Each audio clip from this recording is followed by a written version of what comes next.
حفاظت کا بڑا عجیب و غریب نسخہ بتا رہا ہوں.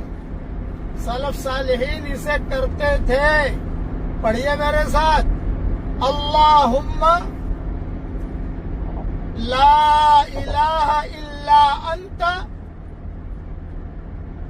انک انت علی کل شیء حفیظ.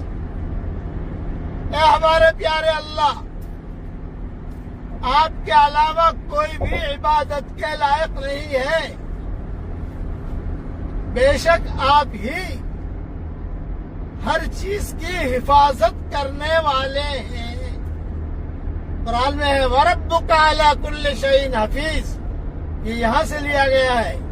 اس لیے آپ اتنا جملہ پڑھ کر اپنے آپ پر دم کر دو، بچے پر دم کر دو. انشاءاللہ اللہ کی حفاظت میں آ جاؤ گے. انشاءاللہ یاد کر لیجئے اسے. اللہ تعالی ہم سب کی ہر شر سے حفاظت فرمائے. کہو آمین.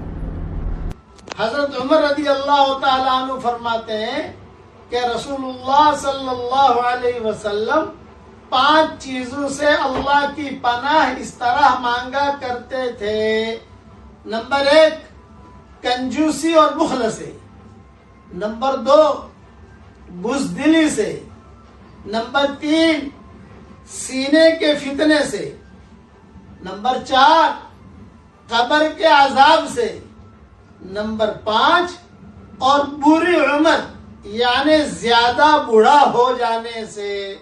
یہ مضمون مسند احمد میں بھی ہے، ابن ابی شیبہ میں بھی ہے، ابو داؤد میں بھی ہے، نسائی میں بھی ہے، اور میری کتاب اللہ کی پناہ میں بھی ہے.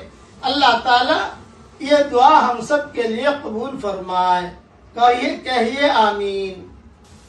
اگر ہم چاہتے ہیں کہ ہوائی حادثوں کی موت سے بچیں، ایکسیڈنٹ کی موت سے بچیں، اور بری موت سے بچیں، اور یہ بھی چاہتے ہیں کہ ہمارا اللہ کا غصہ ٹھنڈا ہو جائے، اور یہ بھی چاہتے ہیں کہ عرش کا سایہ ہمیں ملے، ایک کام کیجیے. آپ ایک کام کیجیے.